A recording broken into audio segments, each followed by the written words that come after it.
tirando uma fatia da terra, assim, ó. Tá? Vocês não são muito de tempo. Quando eu era criança, o melancia, eu podia comprar melancia calada ou não. Não pegaram isso aí, né? Tá. Melancia calada, os caras pegavam uma faca, gravavam uma faca assim, tá? Aí tiravam uma cruz de melancia para te ver se era vermelhinha mesmo dentro ou não. Tá? Tu deu uma calada na terra, tirou uma fatia assim. Aí tu vai enxergar uma camada superficial bem fininha, que é a próstata.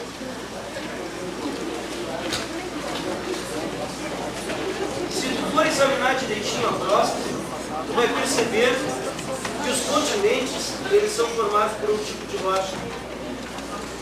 A base dos continentes e o fundo dos oceanos por outro tipo. Então a próstata, ela é subdividida em duas camadinhas: cial, silício e alumínio, e o cima, silício e magnésio, embora não seja o símbolo dele. Um pouquinho abaixo da próstata vem uma outra camadinha.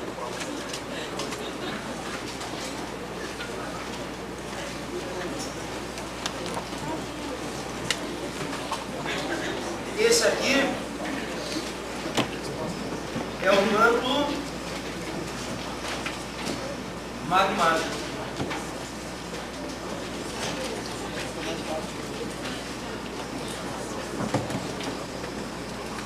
E uma terceira camada, uma camada central,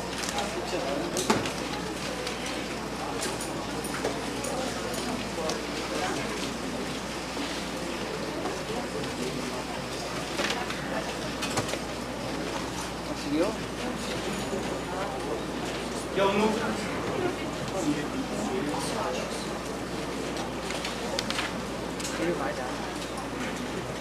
Vocês estão sabendo que as ondas, elas se propagam de forma diferente em meios diferentes, de acordo com a densidade de cada meio.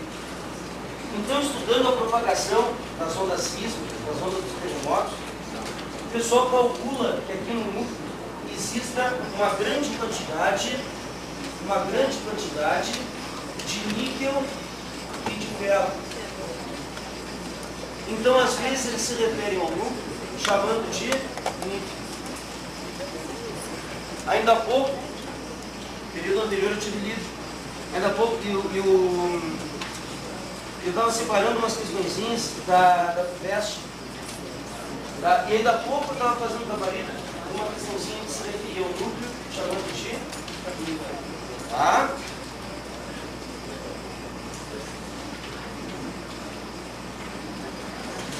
As questões, professor, resolva as questões 22, 28, 29 e 32. A 28 e 29, a gente não vai fazer agora, porque elas envolvem fusos horários do Brasil.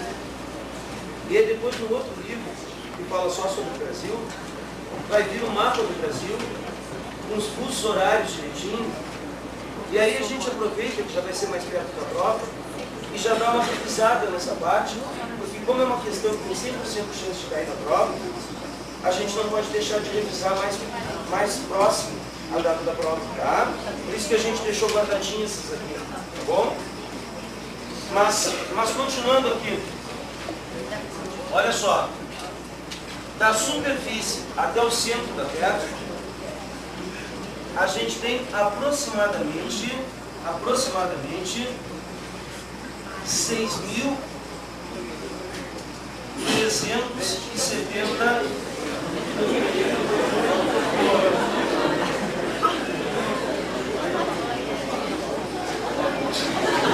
eu vou sair da frente. Ficou verde? Agora, para que a gente espirra? A gente espirra quando tem alguma coisa irritando a mucosa nasal, é isso? Então o espirro ele tem que ser um ato rápido, violento. Tá? Um espírito decente tem que levantar uma nuvem verde de volta.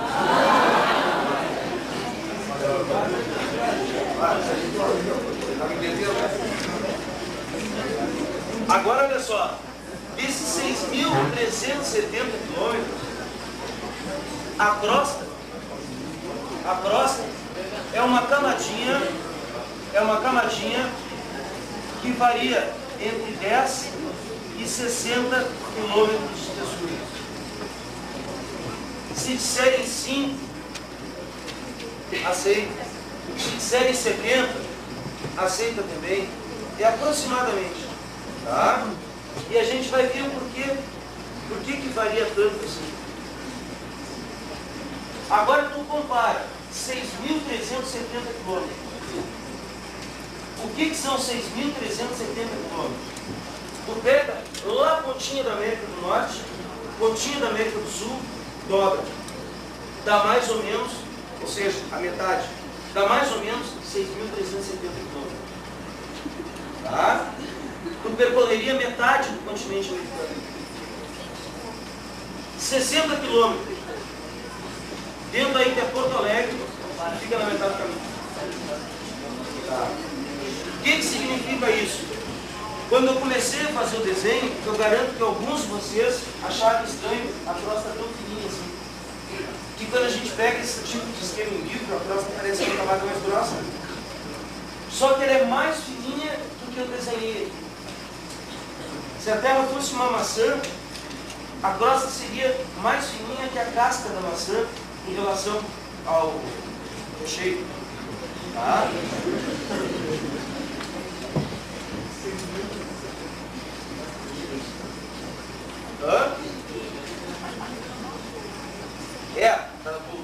Do centro até a superfície.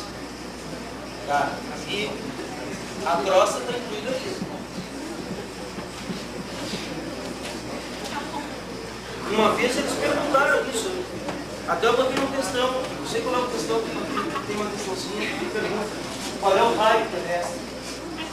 Tá? E uma outra coisa que eles costumam fazer é o seguinte: eles dizem assim, ó, o diâmetro terrestre é de aproximadamente, o que está aqui, dá 12.600, de aproximadamente 13.000 quilômetros. Tá? Quantos centímetros seriam necessários para representar o raio terrestre do diâmetro? E pedem o raio num mapa de escala tanto por tanto. Tá? Com frequência eles fazem esse tipo de questão. Mas tudo bem. Agora olha só. A crosta, apesar de sólida, ela flutua sobre o manto magmático. Imagina um plástico, tá? Eu pelo menos tenho adoração aqueles que tem umas bolinhas. É muito bom.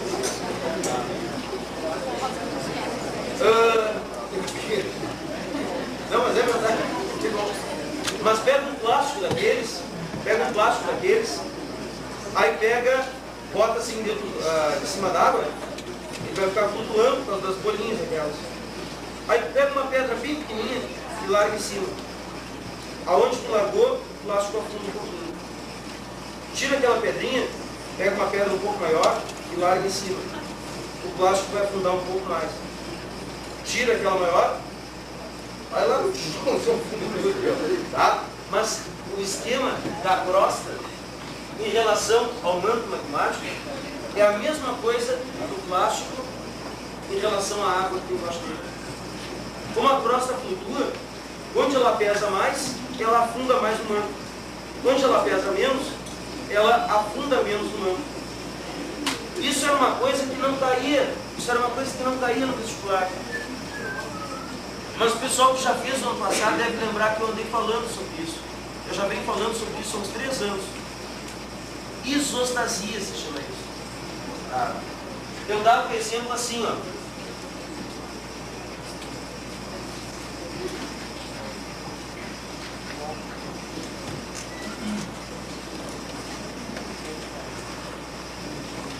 Uma montanha, outra montanha. Aqui é mais pesado. Aqui também pesa mais. Se pesa mais, afunda mais no manto magmático. E aqui embaixo, ó, o manto magmático. Com o passar do tempo, o que acontece? A erosão, ela retira essa parte aqui, ó. E esse material que foi retirado daqui, ele vai para onde? Para os lugares que são mais baixos. Ele deposita nos locais mais baixos. O que aconteceu? O que aconteceu onde era mais pesado? Ficou mais leve.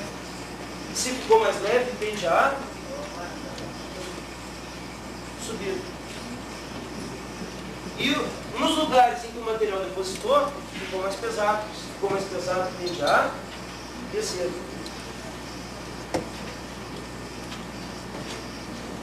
Conseguiu entender como é que funciona? Prova URGS 2002. Eles atacaram com esse assunto.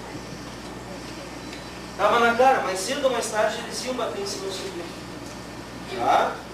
Só que eles colocaram uma questão mostrando isso aqui, mas de uma forma esquemática. Então eles colocaram assim, ó.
Tá? Ó. Eles colocaram essa ideia aqui, ó. Eles colocaram dessa forma. Substrato magmático. O que eles quiserem dizer? Isso aqui, essa parte aqui é um manto magmático. É isso aqui, ó. É isso aqui. O continente, ele é mais espesso, não é? Sendo mais espesso, ele afunda mais no manto magmático. Agora, na borda dos continentes, vamos supor aqui o Brasil. Você tem um planalto brasileiro, assim, aí vem uma planície costeira e vem mar. Na borda dos continentes, a gente tem o que se chama de plataforma continental.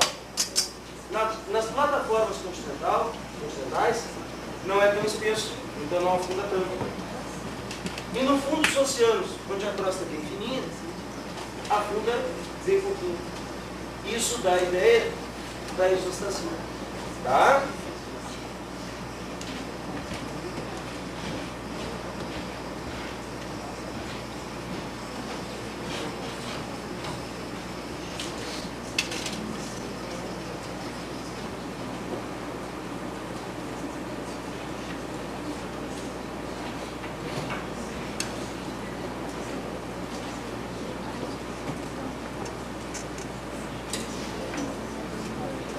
Certo, Tim?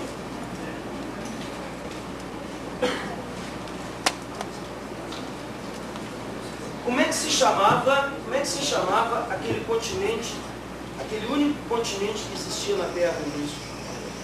Pangeia, né? Pangeia. Aí o Pangeia partiu, foi um pedaço para cada lado, e a coisa virou no que virou hoje. Então,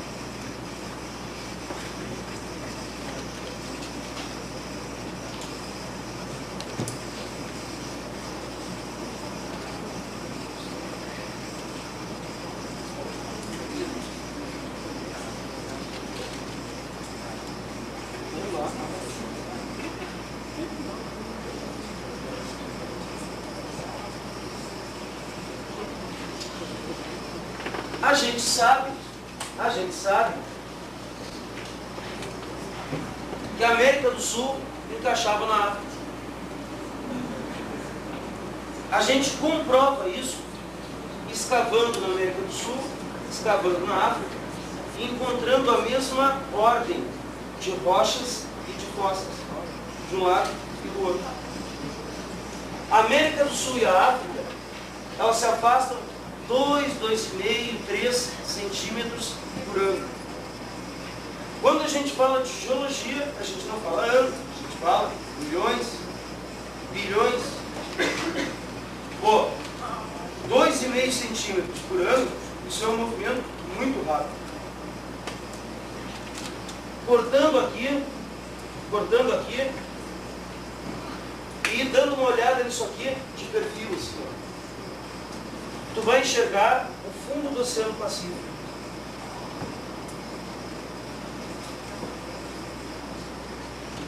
Vai chegar na América do Sul e encontrar a Cordilheira dos Andes.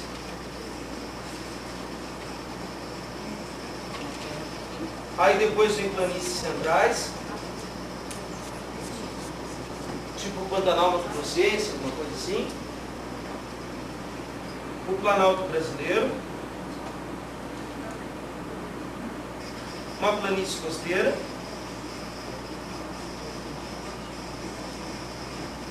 Fundo do Atlântico.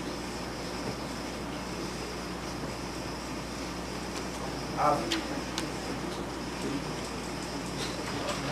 Embaixo de tudo isso aí, a gente tem um manto magmático.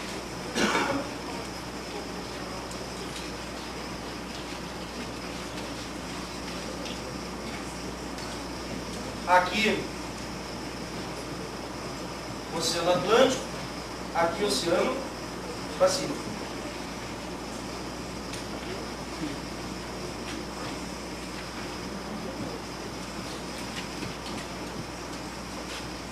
Peixe. Qual é a corrente que tem aqui? Corrente de Humboldt. Corrente de Humboldt é uma corrente de água quente ou de água fria? De água fria. Onde tem corrente de água fria, épocas do ano, ela afasta um pouquinho, a água superficial afasta um pouquinho do continente. Com isso, a água lá do fundo vem para a superfície. Se chama ressurgência das águas. Só que essa água que vem para a superfície, ela vem cheia de nutrientes. E aí permite uma superproliferação de plâncton, que a peixarada aproveita para crescer rápido. Por isso que no Chile, no Peru, a indústria pesqueira é uma atividade tão importante, por causa da presença da corrente de Humboldt. Tá? Mas voltando aqui para a Terra, olha só. Embaixo do Oceano Atlântico, o magma, ele gira. Como é que se chama esse tipo de movimento aqui? Movimento de quê mesmo?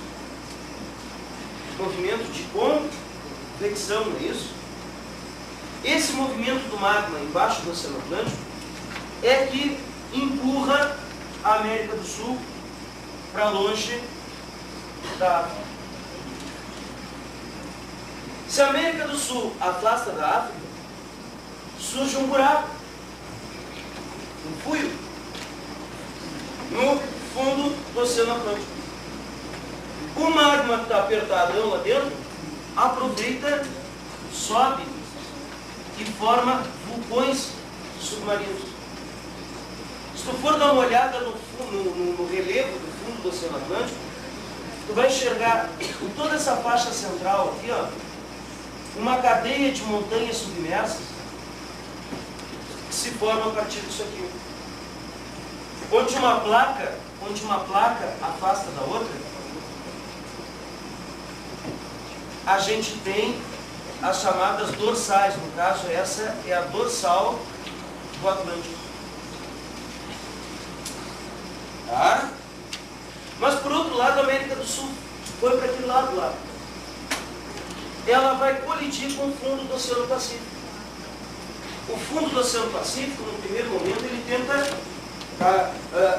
impedir esse deslocamento.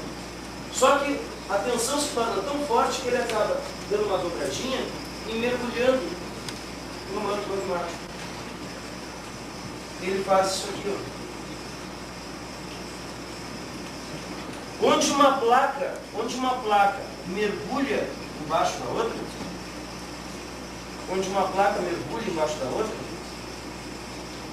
a gente tem uma zona de subducção.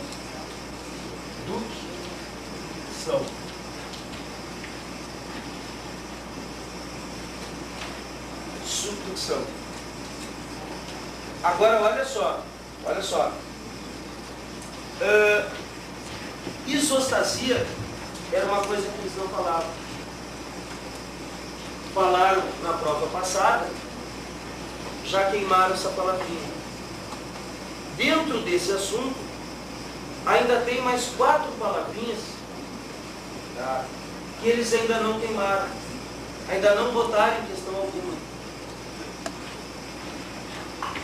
Dorsal, montanhas submersas que se formam de uma placa afasta da outra. Existe a dorsal do Atlântico, existem dorsais do Índico e existem dorsais do Pacífico. Subducção, onde uma placa mergulha embaixo da outra.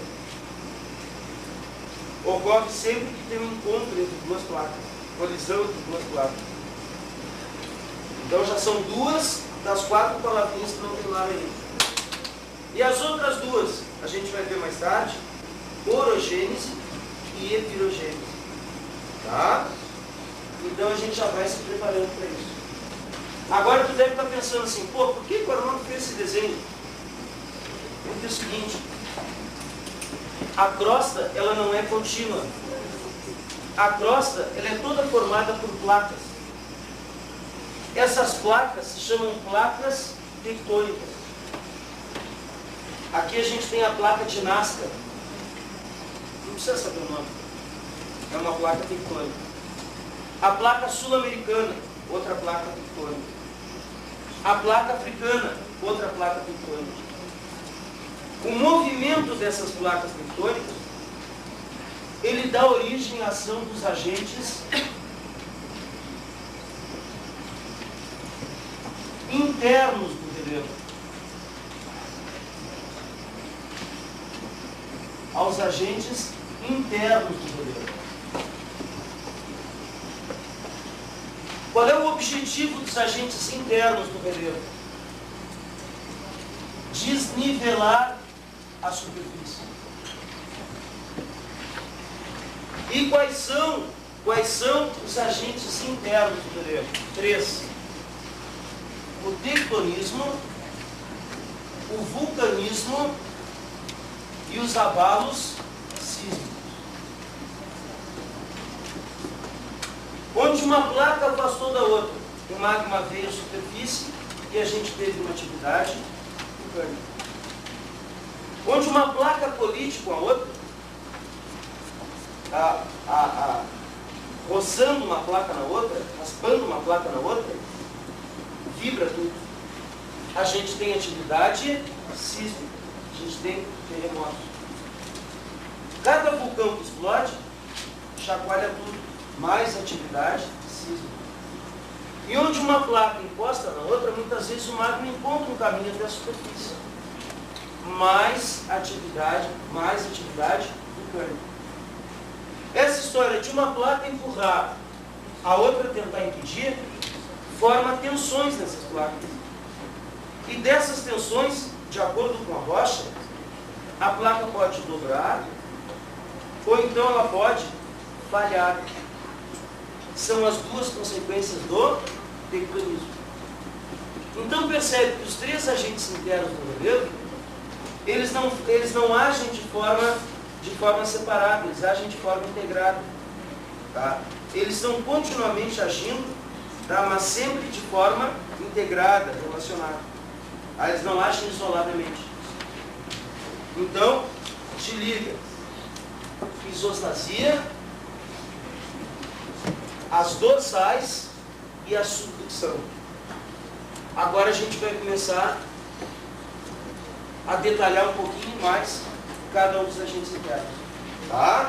Agora a gente entra no livro. Qual é a página mesmo? 79?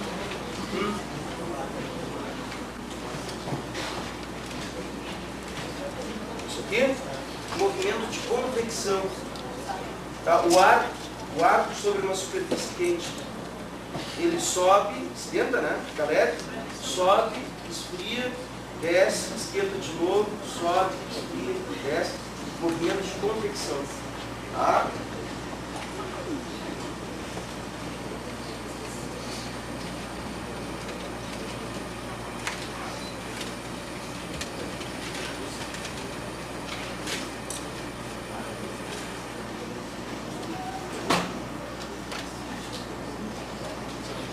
Todos os brasileiros pularem ao mesmo tempo na hora do gol, qual dano causaria? O Brasil ia fazer assim.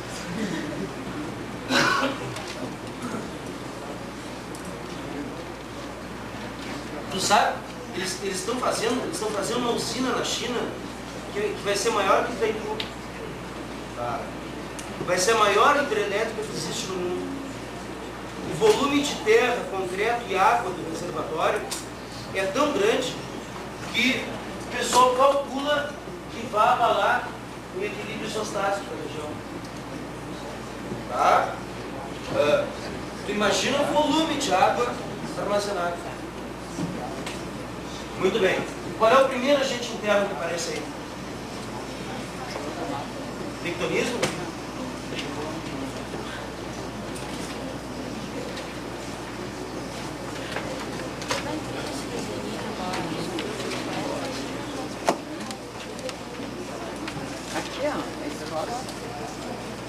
Tá?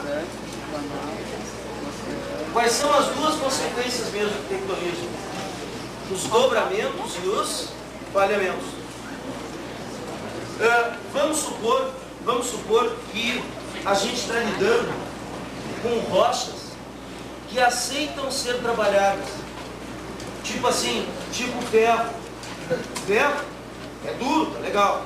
Mas o ferro, apesar de ser duro, tá, tu consegue entortar, consegue dar um nó numa barra de ferro, tu faz o que tu quer com o ferro, ele aceita esse tipo de coisa. Já o vidro, por exemplo, ele não aceita isso. O vidro ele é mais rígido que o ferro. Tá? Então tu tem uma placa aqui, ó, que reage com o ferro. E tu expõe essa placa a pressões muito fortes nesse sentido. O que vai acontecer com essa placa?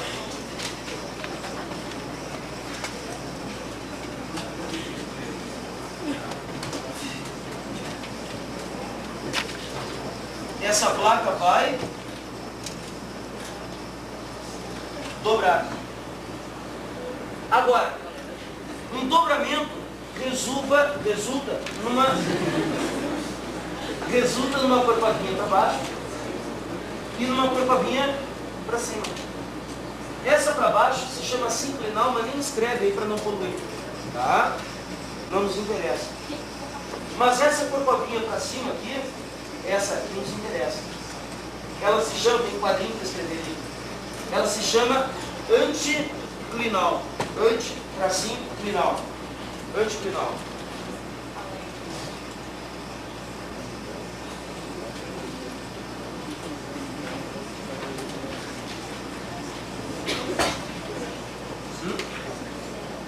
Dobramento. Anticlinal. Por que os anticlinais eles são importantes e a gente tem que saber o nome?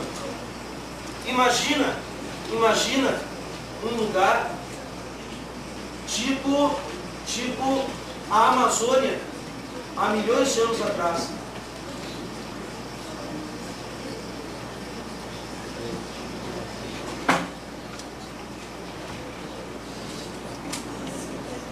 Isso aqui era um mar. A Amazônia, milhões de anos atrás, era mar. Só que era um mar com uma circulação de água muito fraquinha, consequentemente com pouco oxigênio na água. E com pouco oxigênio, poucos micro-organismos, poucos decompositores. A matéria orgânica não era totalmente decomposta, ia acumulando no fundo. Ia formando uma camada de matéria orgânica semi-apodrecida. Não, cocô não. Matéria orgânica semi-apodrecida. Tá? Sabe fundo de açude? Quando tu bota o pé assim, tu fica na dúvida se a vaca passou por ali ou não. Uma camada de nhanha subaquática. Milhões de anos se passaram, e sobre essa nhanha subaquática formaram-se rochas impermeáveis. Rochas impermeáveis. Totalmente impermeáveis. Como é que eram essas rochas? Impermeáveis. Eu já expliquei para vocês o que é isso aqui. Nós tivemos uma aula só sobre isso. O que é isso? Um automóvel modelo K. Mas tu vem com os vidros bem fechados. Plum! Cai dentro d'água. A água entra só até um certo ponto. E aqui fica uma bolha de ar. O ar não consegue sair. E tu fica numa boa lá dentro.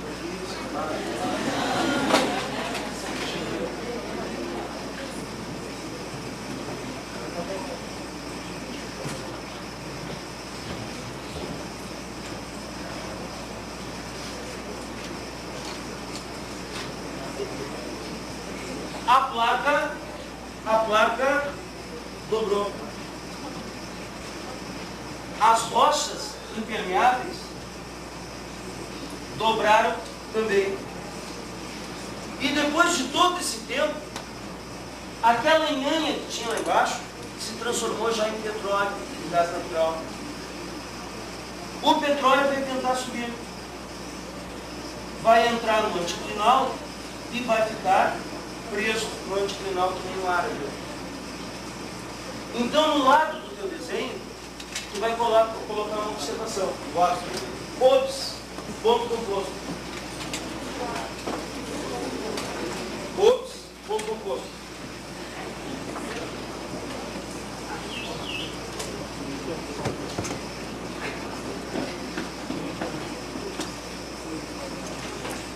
Os anticlinais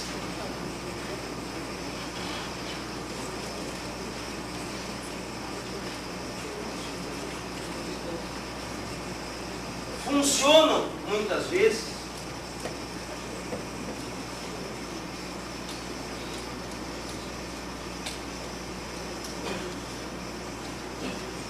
como reservatórios. Os anticlinais funcionam muitas vezes como reservatórios de combustíveis fósseis.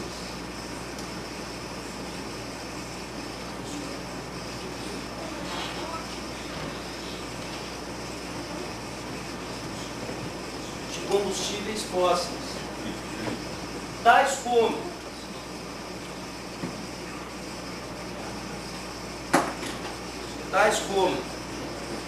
petróleo,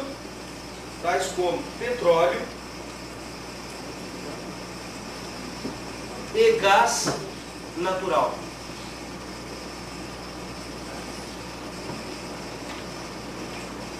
A Amazônia aqui, ela tem grandes reservas de gás natural, vocês sabiam. Era uma coisa que não se falava muito. Tá? Inclusive, assim, ó, já existem poços perfurados, tá? Que encontraram grande quantidade de gás, só que esse gás não é explorado. Então ele tem que ser reinjetado de volta. E o custo dessa operação, ele é muito alto. Eu não me lembro agora o valor, assim, mas o governo gasta alguns milhões por dia reinjetando gás nesses poços. Agora, semana passada, na hora do Brasil, apareceram deputados do Amazonas, propondo projetos no sentido de aproveitar esse gás que existe lá. Tá? E enquanto isso, a gente faz um gasoduto da Bolívia e importa gás da Argentina também. Tá? Gasoduto também da Argentina. Agora embaixo está escrito assim: exemplos de dobramentos modernos. Dobramento, pessoal, tem de tudo que é proporção. Em leves dobramentos, até dobramentos de grandes proporções. Quando os dobramentos são de grandes proporções, eles dão origem a cordilheiras. Por exemplo, a Cordilheira dos Andes é um dobramento. Tá? Então, exemplos de dobramentos modernos. América do Sul, Cordilheira dos Andes. América do Sul, Cordilheira dos Andes.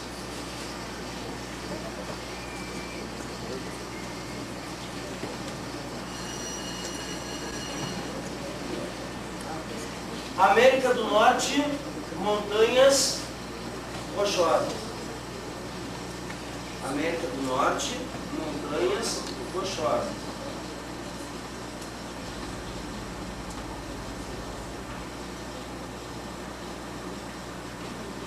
Europa,